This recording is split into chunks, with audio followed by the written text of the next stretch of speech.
Hi, my name's Lisa Dorado, and I'm a longtime political activist, and I've studied political framing for many years.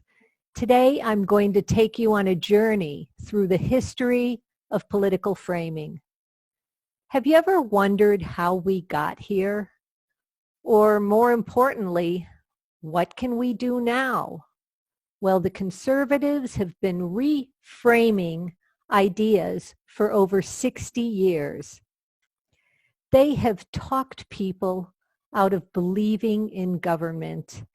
And now liberals have framing of our own so that we can change the debate.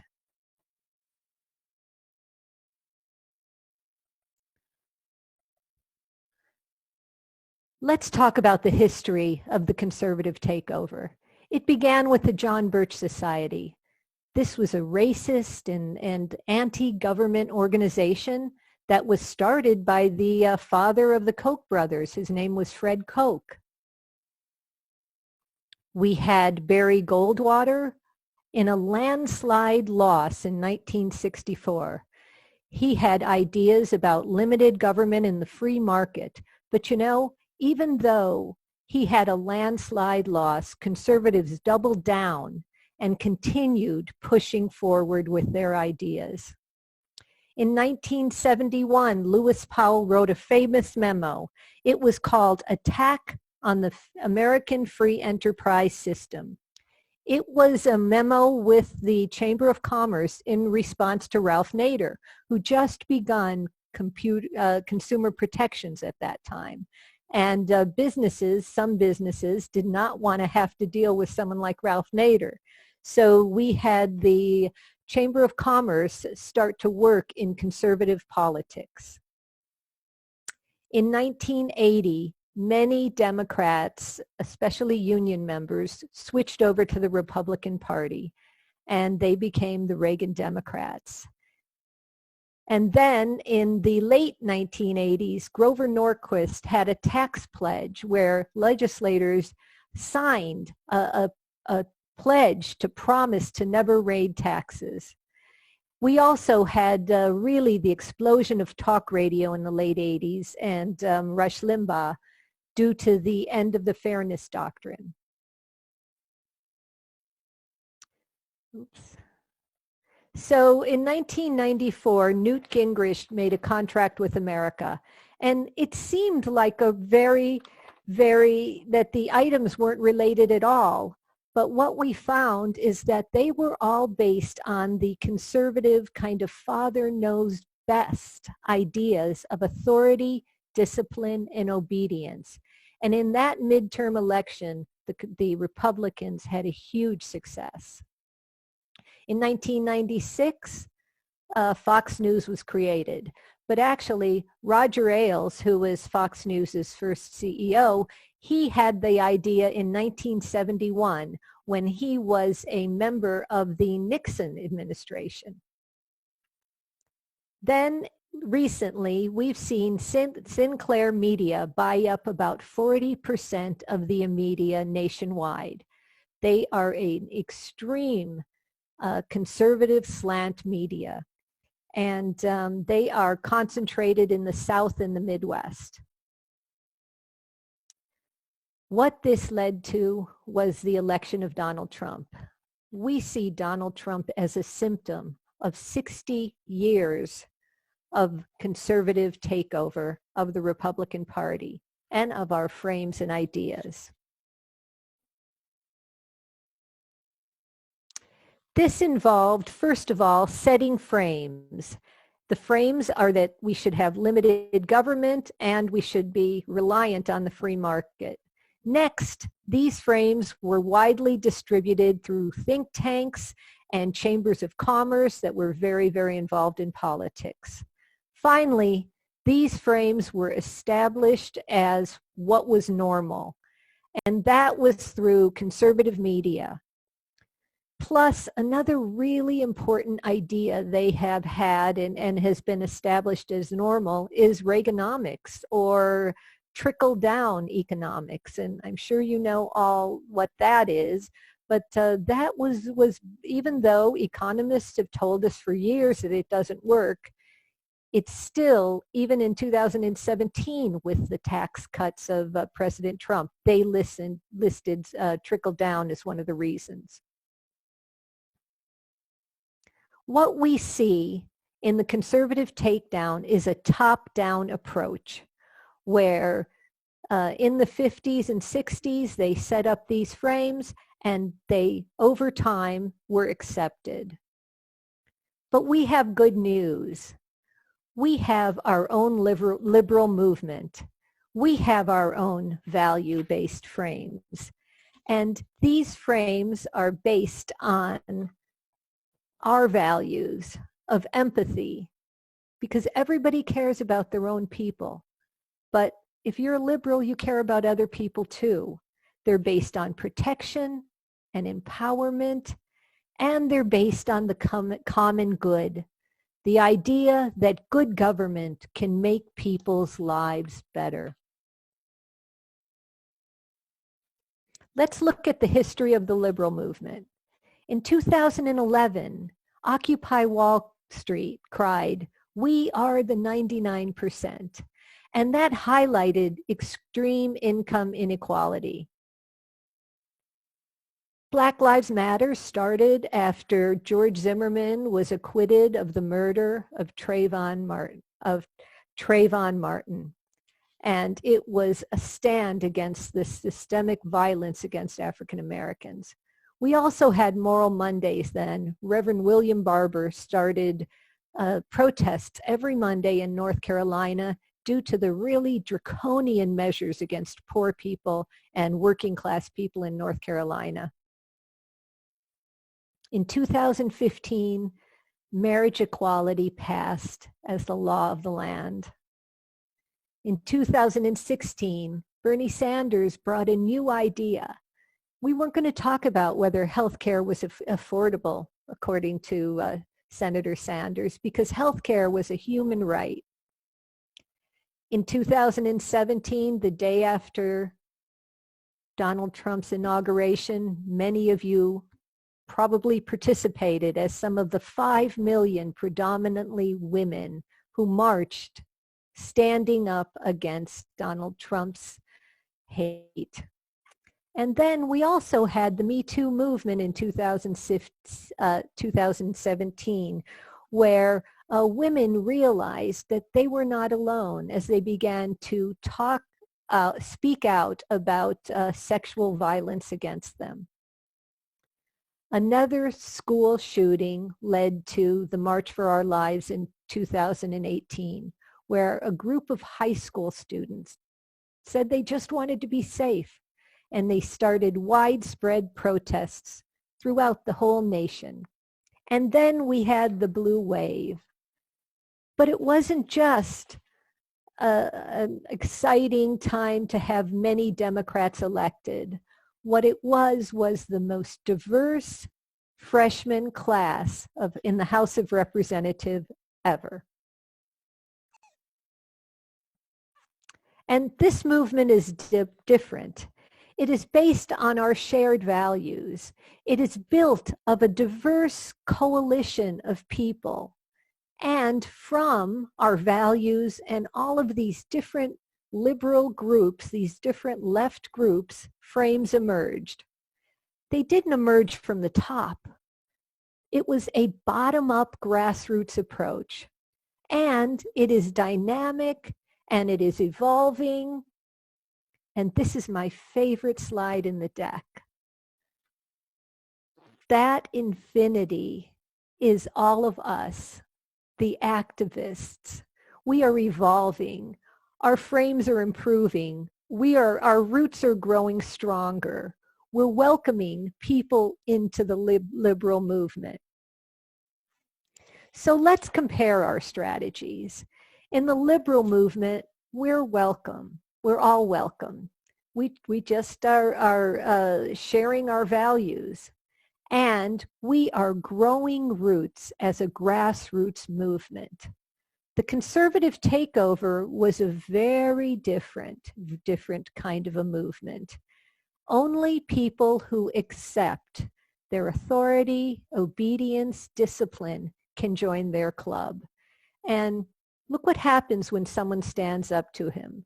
Look at Representative Justin Amash, who became an independent when he questioned Trump. Look at Governor Milliken, who was kicked out of the Republican Party because he couldn't support Trump.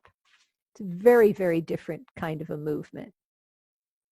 So what we had before the liberal movement was this white box represents acceptable ideas. And you can see that what was acceptable was right in the middle of all of the conservative frames.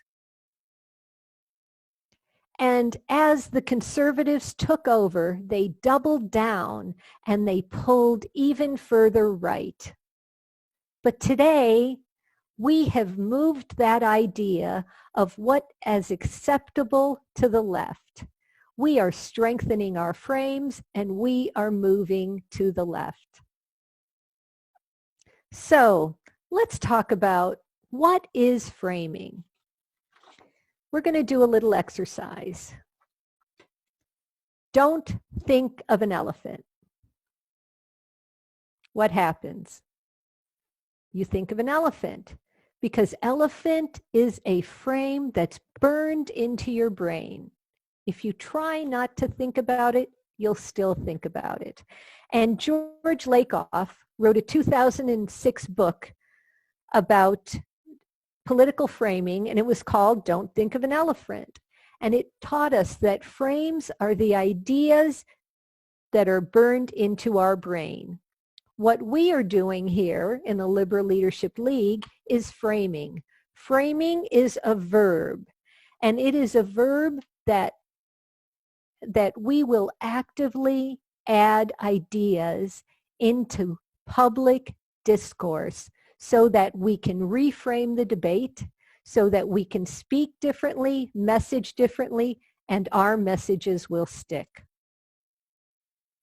Now, the Liberal Leadership League uses the LEAF method for framing. It has 4 steps by the acronym LEAF. First of all, listen and be aware. You've got to notice that something's wrong. And you know who does this really well, a good example of it? Remember in the early debates when Elizabeth Warren and Bernie Sanders would both say, that's a Republican talking point. They were calling out conservative frames. So when they were asked a question, they were not going to respond to the conservative frame. They would reframe it into a liberal frame, and then they would answer. Express your values and vision. We have to always speak about our values. We have to offer people a positive vision for moving forward. Assess the audience viewpoints. This is how we get on the offense with our liberal values. And this is how we actually speak right to our audience.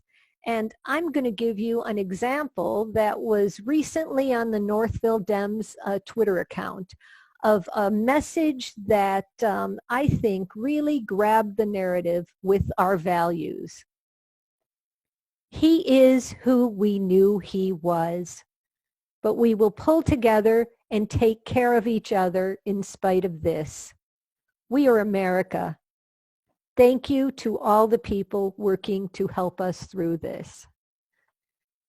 That is a message based on values that would grab your attention, that offers you a vision of who we are and a hope for a better day. Finally, frame for the future. What you do is you distill a message down to 3 words. And then you repeat, repeat, repeat. Who does this really well? Build a wall. Lock her up. Donald Trump is really, really good at framing.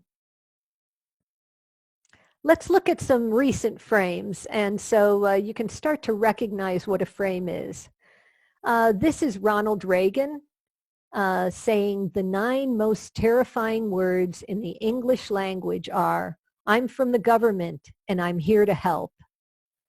This is how the conservatives talked poor people and working class people and middle class people out of believing in government.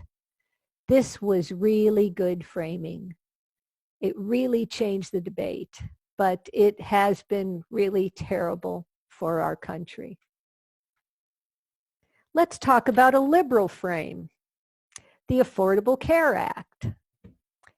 This is a terrible frame.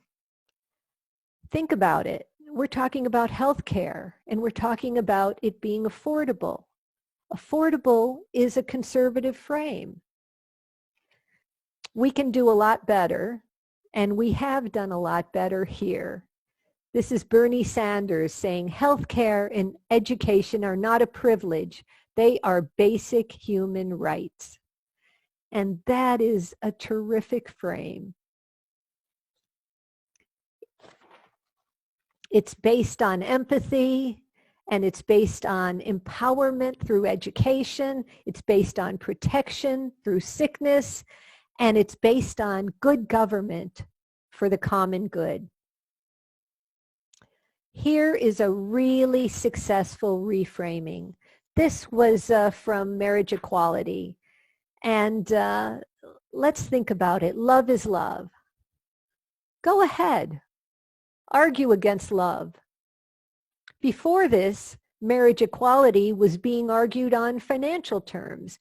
It was being argued for, oh, it's not fair if 2 people are together as though they're married and they can't deduct each other on taxes. And there were a lot of financial arguments.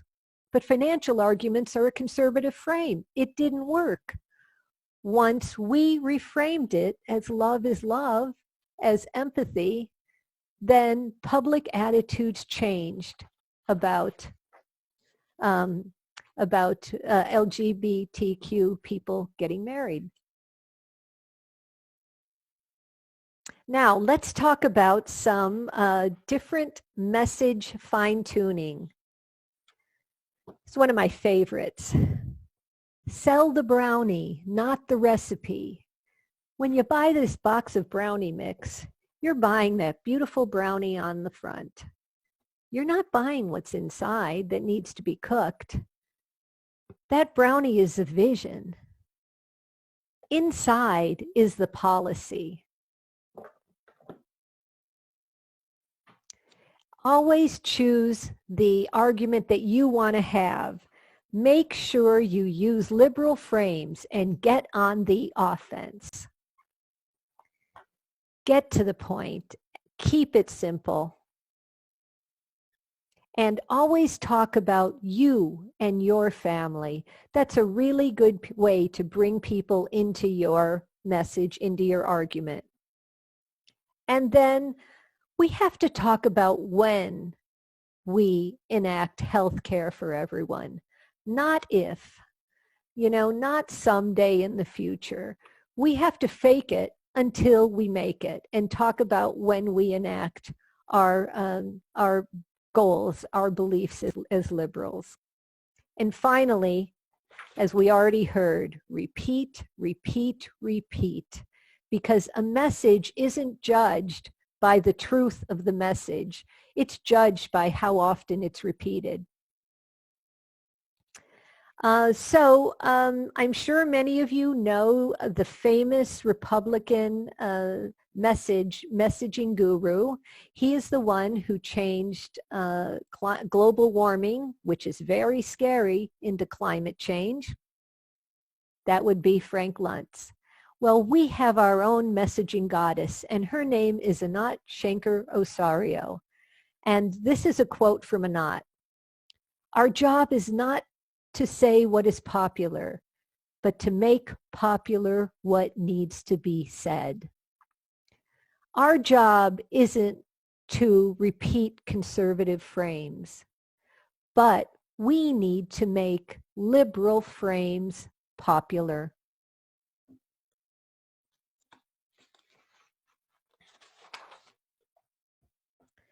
So let's talk a little bit more message fine-tuning. Avoid these. So when you talk about too many facts, when you talk about detailed statistics, people aren't interested. They might feel dumb. It just doesn't help. Another thing to do is don't negate a frame.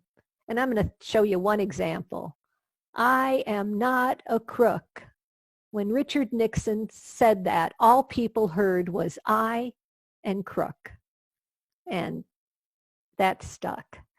Another example was my neighbor, a friend of mine, one of my fellow Democrats, said that right near his home on the back of a stop sign was a Trump-Pence sticker. So he took this sticker and put it on top of the Trump-Pence sticker.